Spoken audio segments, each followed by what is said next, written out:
हाँ जी, क्या हाल चाल। चलो बहुत बढ़िया बढ़िया ही होना चाहिए। एक बार फिर आप सभी के सामने हाजिर हो चुका हूं।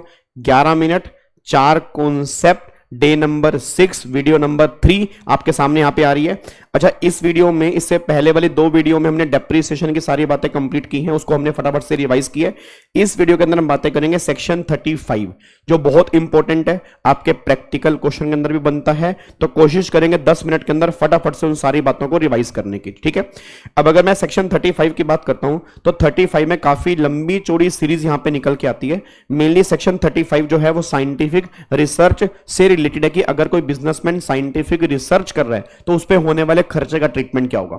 सबसे पहली बात हम डिस्कस करेंगे, दैट इज सेक्शन नंबर 35(1)(1). 35(1)(1) है कि अगर आपका बिजनेस साइंटिफिक रिसर्च का है और साइंटिफिक रिसर्च से रिलेटेड आप कोई भी रिवेन्यू खर्चा करते हैं तो गवर्नमेंट ने बोला अगर वो खर्चा बिजनेस कमेंसमेंट के बाद किया तो सारे के सारे रिवेन्यू खर्चे जो है वो अलाउड है, 100% अलाउड है, पीएनएल में डेबिट कर सकते हो।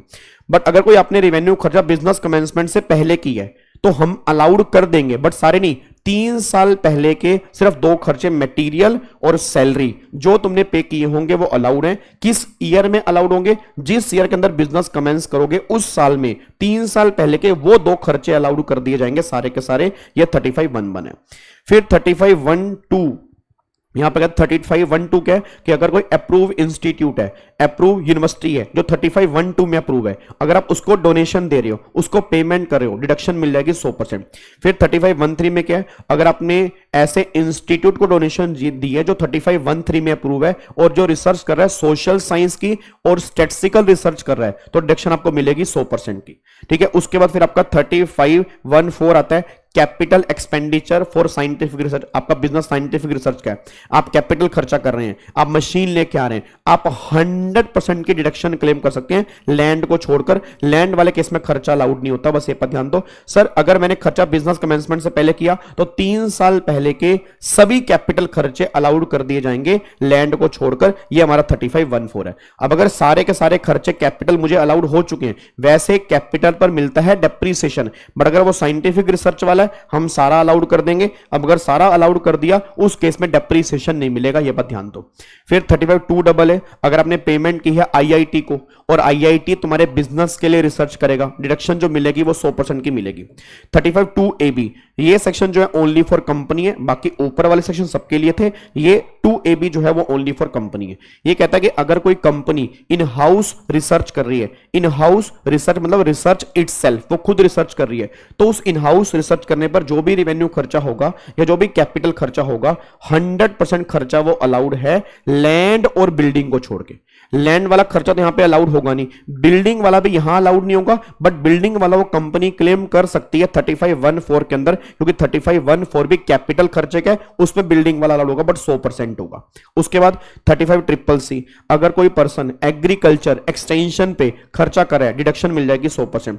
35(CCD) again only for company, अगर कोई कंपनी लेबर की, अपने एम्प्लॉय की स्किल को इंप्रूव करने के लिए कोई खर्चा कर रही है, स्किल डेवलपमेंट पे खर्चा कर रही है, डिडक्शन मिलेगी 100%।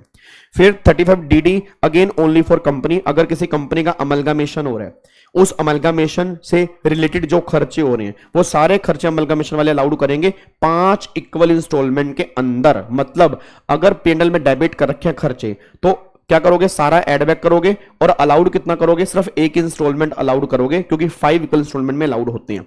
उसके बाद 35(DD) है, अगर कोई एम्प्लॉयर एम्प्लॉय को वीआरएस दे रहा है, that is voluntary retirement scheme, तो जो भी उसने वीआरएस पे खर्चा किया होगा वो सारा खर्चा 5 इंस्टॉलमेंट के अंदर अलाउड कर दिया जाएगा। ये बात 35(DDA) के अंदर यहां पे निकल के आ रही है। ये सारी बात हमने यहां पे लिखी है, कोई दिक्कत वाली बात तो नहीं है।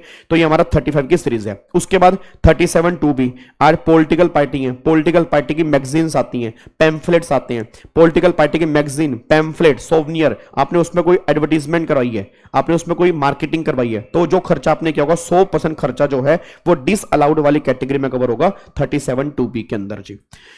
उसके बाद फिर यहां पर आएगा हमारा अगला जो है दैट इज 35(AD). अब 35(AD) क्या है, 35(AD) में टोटल मिला के 14 बिजनेस हैं। आप इन 14 में से अगर कोई बिजनेस स्टार्ट करते हो तो जितनी बिजनेस में इन्वेस्टमेंट करोगे हम सारी के सारी इन्वेस्टमेंट के हम तुम्हें डिडक्शन दे देंगे। बट कान खोल के सुन लेना, 35, एक तो 35(1)(2) ये वाला, 35(1)(2), 35(1)(3) और 35(2)(AA), ठीक है, और 35CCC ये सेक्शन सिर्फ तभी मिलेंगे अगर आपने नॉर्मल स्कीम लिया, डिफॉल्ट वालों को नहीं मिलेंगे। और अगेन सेक्शन 35A(D) जो है ये भी सिर्फ नॉर्मल स्कीम वालों को मिलेगा, डिफॉल्ट वालों को नहीं मिलेगा। अगर डिफॉल्ट स्कीम ली है 35A(D) क्लेम नहीं कर पाओगे। और 35A(D) लेना ना लेना वो ऑप्शनल है, नॉर्मल स्कीम वालों को मिलेगा, डिफॉल्ट वालों को नहीं मिलेगा। अब हम एज्यूम कर रहे हैं कि नॉर्मल स्कीम ली है, तो कौन कौन से बिजनेस के स्टार्ट करने पर बेनिफिट मिलेगा। पहला, अगर आपने बिजनेस स्टार्ट किया कोल्ड चेन फैसिलिटी, मतलब कोल्ड स्टोर आपने ओपन किया है, आप डिडक्शन क्लेम कर लो।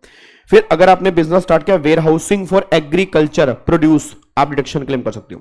फिर अगर आपने फॉर एग्जांपल हॉस्पिटल खोला, मिनिमम 100 पेशेंट बेड, आप डिडक्शन क्लेम कर सकते हो। प्रोडक्शन ऑफ फर्टिलाइजर, आप फर्टिलाइजर की प्रोडक्शन कर रहे हैं, आप डिडक्शन क्लेम कर सकते हो। फिर गवर्नमेंट कहना चाह रही है अगर आपने पाइपलाइंस बिछाई फॉर पेट्रोलियम नेचुरल गैस, उनके लिए डिडक्शन क्लेम कर सकते हो। आपने होटल्स बनाए मिनिमम 2 स्टार और अबव कैटेगरी, आप डिडक्शन क्लेम कर सकते हो।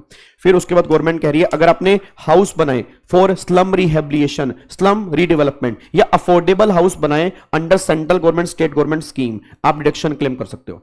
आपने बी कीपिंग की, बीज डेस, प्रोडक्शन ऑफ हनी, आप डिडक्शन क्लेम कर सकते हो। आपने वेयर हाउस बनाए शुगर के लिए, आप डिडक्शन क्लेम कर सकते हो। आपने कस्टम के वेयर हाउस बनाए ICD, CFS, आप डिडक्शन क्लेम कर सकते हो। आपने फिर यहां पे इंफ्रास्ट्रक्चर फैसिलिटी बनाई, एयरपोर्ट, एयरपोर्ट, हाईवेज, मेट्रोस, अगर आप इसमें इन्वेस्टमेंट कर रहे हो, आप मतलब यहां बना रहे हो, आप डिडक्शन क्लेम कर पाओगे। अगर आपने मैन्युफैक्चरिंग किया सेमी कंडक्टर वेफर फैब्रिकेशन की, आप डिडक्शन क्लेम कर सकते हो। और इसके अंदर कौन से पॉइंट यहां पे निकल के आते हैं। हाँ, अगर आपने स्लरी पाइपलाइन बनाई for transportation of iron ore, आप डिडक्शन क्लेम कर सकते हैं। आई होप यहां पर ये सारे बिजनेस निकल के आते हैं।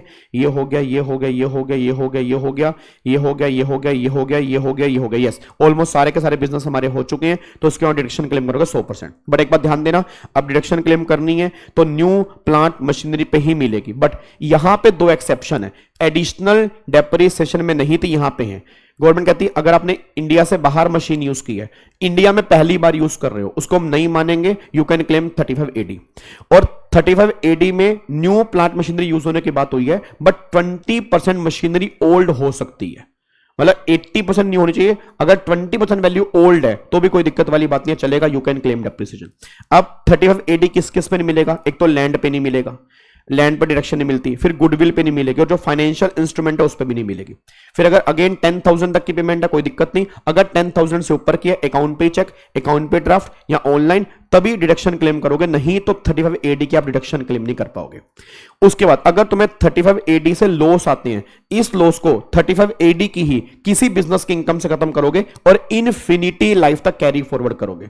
और एक बात और सुनना, 35AD में लॉक इन जो है वो 8 साल का होता है। 8 साल तक ये आपको एसेट मेंटेन करनी है। अगर 8 साल से पहले आप इसको बेच देते हो तो जो भी इनकम आएगी वो सारी की सारी PGP हेड में टैक्सेबल हो जाएगी।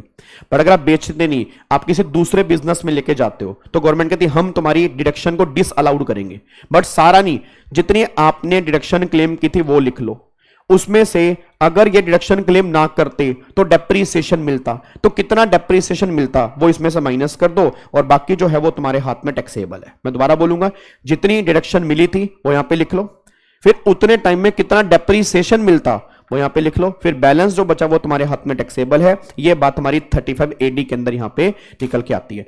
एक थोड़ा सा माइंड और सुनना, अगर मान लो होटल बनाया मैंने, ओनर मैं हूं, बट उसका ऑपरेशन मैंने किसी और को दे दिया चलाने के लिए। मान लो फॉर एग्जांपल होटल मैंने बनाया, मैंने ताज वालों को बोला तुम ऑपरेट कर लो, मैंने ओबरॉयज को बोला तुम ऑपरेट कर लो, तो गवर्नमेंट का कोई दिक्कत नहीं, अगर बनाया तूने, ऑपरेशन कोई और कर रहा है तो भी तू डिडक्शन क्लेम कर सकता है, कोई दिक्कत वाली बात नहीं है। ये बात आपके 35AD में लिखी हुई है। तो ये सारी बातें आपके यहां पे निकल के आती हैं, और भी बहुत सारी बातें, बट अगेन हम पूरा चैप्टर यहां पे डिस्कस नहीं कर रहे, बट उम्मीद करूंगा इस सीरीज से आपको फायदा हो रहा है, कुछ कुछ बातें आपको रिकॉल हो रही हैं। Thank you so much, God bless you, जय हिंद, lots of love, thank you so much, thank you so much, thank you so much, जय हिंद जी।